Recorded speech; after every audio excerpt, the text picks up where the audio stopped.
இன்றைக்கு உலகத்தில் காணப்படுகிற பலவிதமான துன்பங்களுக்கும் துயரங்களுக்கும் இப்படிப்பட்ட அபரிமிதமான விஞ்ஞான வளர்ச்சியும் அதன் பாதிப்பால் குறைந்து போன ஆச்சார அனுஷ்டானங்களுமே என்று ஸ்ரீ சார் கருதினார்.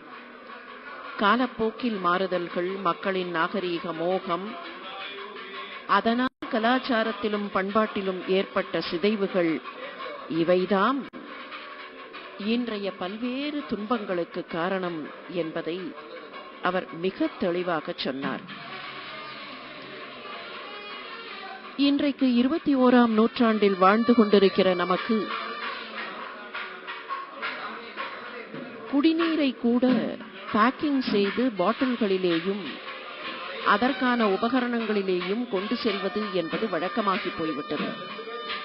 ஆனால் பல ஆண்டுகளுக்கு முன்னர் சிவன் சார் அதை வருத்தத்தோடு குறிப்பிட்டார்.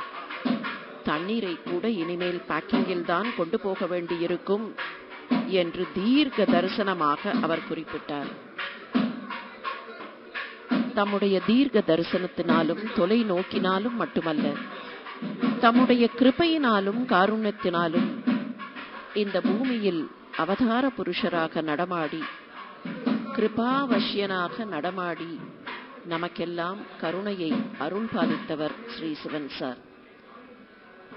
இப்போது ஸ்ரீ சிவன் சாருடைய திரு உருவ பிரதிமத்திற்கு கும்பாபிஷேக பிராண பிரதிஷ்டை நடைபெற இருக்கிறது. மீண்டும் உங்களுக்கு நினைவுபடுத்துகிறோம், ஸ்ரீ சிவன் சாருடைய அந்த யோக சபை முழுக்க முழுக்க கருங்கல்லால் ஆன ஒரு கட்டுமானம். அந்த கட்டுமானத்தில் மகத்தான திருக்கோயில் கட்டுமானத்திற்கு ஏற்புடையதாக இல்லாத எந்த பொருளும் சேர்க்கப்படவில்லை. கருங்கல்லால் எப்படி நம்முடைய பழைய காலத்து திருக்கோயில்கள் கட்டப்பட்டனவோ, எப்படி பழங்காலத்தில் அரசர்கள் கருங்கல் கட்டுமானங்களை வைத்து கருங்கல் திருக்கோயில்களை அமைத்தார்களோ, அப்படித்தான் இப்போதும் ஸ்ரீ சிவன் சாருக்கு கருங்கல் கட்டுமானமாக ஒரு யோக சபை நிறைவேற்றப்பட்டு, இதோ ஸ்ரீ சிவன் சாருடைய திரு உருவ பிரதிபத்திற்கு மகா கும்பாபிஷேகம், ஸ்வர்ண அஷ்டபந்தன மகா கும்பாபிஷேகம் நடைபெற்றுக் கொண்டிருக்கிறது. அந்த அபிஷேகத்தை ஏற்றுக்கொண்டு ஸ்ரீ சிவன் சார் அருள் பாலித்துக் கொண்டிருக்கிறார். பல ஆண்டு காலம் நீராடுவதை விட்டுவிட்டு நீராடினால் பற்பல குடங்களை ஏற்றுக்கொண்ட அந்த மகான் இப்போது இந்த புனித நீரின் கும்பாபிஷேகத்தை, புனித நீரின் அபிஷேகத்தை மிக அமைதியாக, மிகவும் காருண்யமாக ஏற்றுக்கொண்டிருக்கிறார்.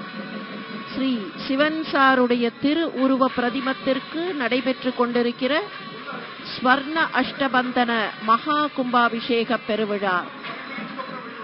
ஸ்ரீ சிவன் சார் எப்படி இருப்பாரோ அதே போல அந்த மெலிந்த தேகம், நீண்ட தாடி, ஆனால் கண்களில் மாத்திரம் அப்படி ஒரு தீட்சண்யம் என்று இருக்கக்கூடிய சிவன் சார் இப்போது இதோ இந்த பாணத்தில் இறங்கி நமக்கு காட்சி கொடுத்து கொண்டிருக்கிறார்.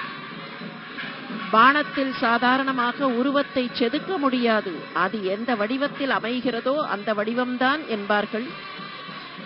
இந்த உருவம் செதுக்கப்படவில்லை, இந்த உருவம் மனிதர்களால் அமைக்கப்படவில்லை. காருண்யமூர்த்தியாக ஸ்ரீ சிவன் சாரே அந்த பாணத்திற்குள் இறங்கி வந்திருக்கிறார்.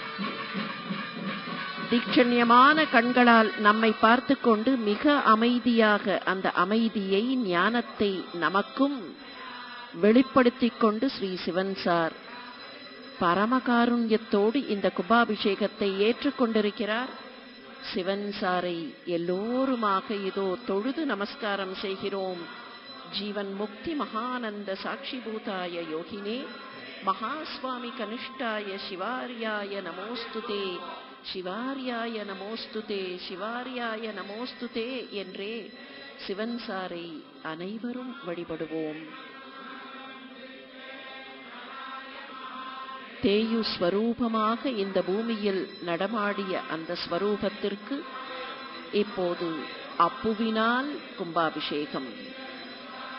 சிவப்பரம்பொருளை பற்றி சொல்லும் போது தேயு ஸ்வரூபம் என்று சொல்லுவோம், அபிஷேக பிரியர் என்று சொல்லுவோம். அதே போலத்தான் இப்போது சிவன் சாரும் தேயு ஸ்வரூபமாக இந்த பூமியில் நடமாடியவர் அபிஷேக பிரியராக இந்த கும்பாபிஷேகத்தின் புனித நீர் வார்ப்பை பரம சௌக்கியமாக, பரம குளிர்ச்சியாக, பரம காருண்யமாக ஏற்றுக்கொண்டிருக்கிறார். சிவசிவ சிவசிவ சிவசிவ என்று சிவநாமம் ஒரு பக்கம் எதிரொலிக்கிறது. சத்குருநாதா சத்குருநாதா சத்குருநாதா என்று அந்த ஆசானுக்கு நமோஸ்துதிகள் ஒரு பக்கம் எதிரொலிக்கின்றன. இப்படி எல்லோருமாக சிவன் சாருடைய பரம காருண்யத்தை, அந்த காருண்ய மழையில் நனைந்து கொண்டிருக்கக்கூடிய அற்புத காட்சியை காணுகிறோம். சிவன் சார் இப்போது இந்த கும்பாபிஷேகத்தை ஏற்றுக்கொண்டிருக்கிறார் என்பது மாத்திரமல்ல, அவருடைய கருணை மழையில் நம்மையெல்லாம் நனைவித்துக் கொண்டிருக்கிறார். புனித கலசங்கள், ஏராளமான புனித கலசங்கள் சிவன் சாருக்கு, திரு உருவ பிரதிமத்திற்கு மகா கும்பாபிஷேகம் நடைபெற்றுக் கொண்டிருக்கிறது. இந்த கருங்கல் சபையில் பல்வேறு நுணுக்கங்கள் அமைந்திருக்கின்றன. சிவன் சார் இந்த கும்பாபிஷேகத்தை ஏற்றுக்கொண்டிருக்கிற அதே வேளையில் அந்த நுணுக்கங்களை கொஞ்சம் நமக்கு நாமே தெரிந்து கொண்டு நாமும் அந்த அனுபவத்தின் குளிர்ச்சியை, ஆனந்தத்தை அடைவோம். ஹொய்சால கட்டுமான முறையில் இந்த சபை அமைக்கப்பட்டிருக்கிறது. அதே போல சிவன் சாருடைய திருவிளையாடல் பல்வேறு அமைப்புகள் இயற்கையாகவே இந்த கட்டுமானத்தில் அமைந்திருக்கின்றன. ஸ்ரீ சிவன் சாருடைய புனித பெற்றோர்கள் இந்த அவதார புருஷரை மாத்திரமல்ல, மகாஸ்வாமிகள் என்கிற அவதார புருஷரையும் இந்த பூமிக்கு கொடுத்தவர்களான சிவன் சாரின் பெற்றோர்கள், அவர்களுடைய திருவுருவங்களும் கூட இந்த யோக சபை கட்டுமானத்தில் அமைக்கப்பட்டிருக்கின்றன. முருகப்பெருமானும் விநாயகப் பெருமானும் சிவப்பரம்பொருளும் பார்வதி தேவியும் மகாவிஷ்ணுவும் என்று யோக சபையின் கட்டுமானத்தில் பல்வேறு அதிசயங்கள் இருக்கின்றன. யோக சபைக்கு நடுவே பாணத்தில் எழுந்த திரு அவதாரமாக, பாணத்தில் எழுந்த திரு உருவமாக, தாமே தமக்கு அமைத்துக் கொண்ட திரு விளையாடலாக ஸ்ரீ சிவன் சாரும் எழுந்தருளியிருக்கிறார். மலர் மாலை அணிவிக்க பெற்ற அந்த திருவுருவத்திற்கு புனித நீர் வார்ப்பு தொடர்ந்து நடந்தேறிக் கொண்டிருக்கிறது. ஒருமுறை சின்ன பிள்ளைகள் அவரை வைத்து ஒரு விளையாட்டை நிகழ்த்தினார்கள். அந்த சின்ன பிள்ளைகள் இருக்கக்கூடிய இடத்தில் சிவன் சாரும் தங்கியிருந்தார். மடத்திலே தங்கியிருந்த அந்த பிள்ளைகளுக்கு இவர் நீராடாமல் இருப்பது அதிசயமாக இருந்தது. அவரை குளிக்க வைத்து விட்டால் எல்லோருக்கும் வடை கிடைக்கும் என்பது போல அவர்களுக்குள்ளேயே ஒரு விளையாட்டு பெட் கட்டிக்கொண்டார்கள். ஒருவன் மாத்திரம் கொஞ்சம் தைரியத்தை வரவழைத்துக் கொண்டு, சார் ஒரு நாள் குளித்து விடுங்கள் சார், ஏனென்றால் அவனுக்கு வடை கிடைக்கும் என்கிற ஆசையில், நீங்கள் குளித்து விடுங்கள் சார், குளித்து விடுங்கள் சார் என்று கேட்டான். முதலில் மறுத்தவர் சரி என்று ஒத்துக்கொண்டார். ஆனால் அவனுக்கு ஒரு கண்டிஷன் போட்டார். கொதிக்க கொதிக்க அந்த நீரில் அரிசியை போட்டால் அது உடனடியாக வெந்துவிட வேண்டும். அப்படி கொதிக்க கொதிக்க சூட்டில் நீர் வேண்டும். பக்கத்திலேயே தலைக்கு தேய்த்து கொள்ள மிளகாய் பொடி வேண்டும் என்றார். விளையாட்டாக அந்த பிள்ளைகளும் கொண்டு வந்து வைத்தார்கள். அதற்கு பின்னர் தான் பதறிப்போனார்கள். அந்த மிளகாய் பொடியை அப்படியே தலையில் கவிழ்த்துக் கொண்டு கொதிக்க கொதிக்க கொதிக்க கொதிக்க அந்த நீரை அவர் மீது விடச் சொன்னார். ஆனால் அந்த அக்னி எந்தவித பாதிப்பும் இல்லாமல் அப்படியே அமர்ந்திருந்ததே. அந்த அக்னி ஸ்வரூபம் இப்போது பாணத்தில் இறங்கி வந்திருக்கிறது. அந்த பாண ஸ்வரூபத்திற்கு மிகவும் குளிர்ச்சியாக நமக்காக இறங்கி வந்திருக்கிற அந்த பானஸ்வரூபத்திற்கு இப்போது கோலாகலமான கும்பாபிஷேகம் நடைபெற்றுக் கொண்டிருக்கிறது. தம்மையே திருவண்ணாமலை என்று வர்ணித்துக் கொண்டவர் ஸ்ரீ சிவன் சார். திருவண்ணாமலை திருத்தலத்தை பற்றி ஒரு செய்தி நமக்கெல்லாம் தெரியும். நெருப்பு ஸ்தம்பமாகத்தான் அங்கே பரம்பொருள் முதலில் நின்றார். அந்த நெருப்புக்கு பக்கத்தில் யாராலும் போக முடியவில்லை. நெருப்பினுடைய திருவடியையும் திருமுடியையும் திருமாலும் பிரம்மாவும் கூட காண முடியவில்லை. ஆனால் நெருப்பு ஸ்தம்பமாக அப்படியே நெருப்பாக நின்றால் யார் பக்கத்தில் போக முடியும்? சராசரியாக இருக்கிற மனிதர்களால் பக்கத்தில் போக முடியுமா? முடியாது தானே. அதனாலே திருமாலும் பிரம்மாவும் ஒரு கோரிக்கையை வைத்தார்கள். நெருப்பாக இல்லாமல் நீங்கள் குளிர்ந்து விடுங்கள் என்றார்கள். அப்போது அந்த பரம்பொருள் குளிர்ந்து கல்மலையாக மாறிக்கொண்டாராம். அதுதான் திருவண்ணாமலை என்று சொல்லுவோம். அதே போலத்தான் ஞான அக்னிஸ்வரூபமாக நடமாடிக்கொண்டிருந்த சிவன் சார் இப்போது நமக்கெல்லாம் அருள் வழங்க வேண்டும் என்பதற்காகவே பானஸ்வரூபமாக குளிர்ந்து இங்கே திருக்கோயில் கொண்டு யோக சபையில் இதோ எழுந்தருளியிருக்கிறார். குடம் குடமாக அந்த ஞான ஸ்வரூபத்திற்கு கும்பாபிஷேகம் நடைபெற்றுக் கொண்டிருக்கிறது. ஞான ஸ்வரூபம் இதோ பானஸ்வரூபமாக குளிர்ந்து நமக்கெல்லாம் அருள் காட்சி வழங்கிக் கொண்டிருக்கிறது.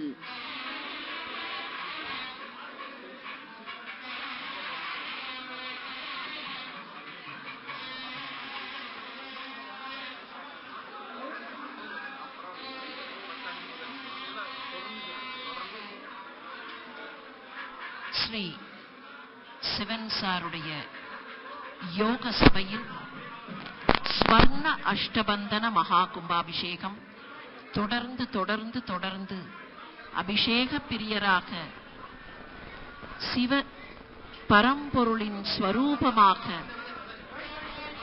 நடமாடும் தெய்வமாக கிருபாவசியனாக இந்த பூமியில் எழுந்தருளி இப்போதும் நமக்கு அருள் வழங்கிக் கொண்டிருக்கிற சிவன் சாருடைய மகா கும்பாபிஷேகம்.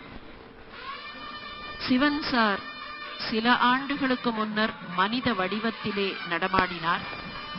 இப்போது பானஸ்வரூபமாக சென்னை நங்கநல்லூரில் எழுந்தருளி கும்பாபிஷேக பெருவிழாவை கண்டு கொண்டிருக்கிறார்.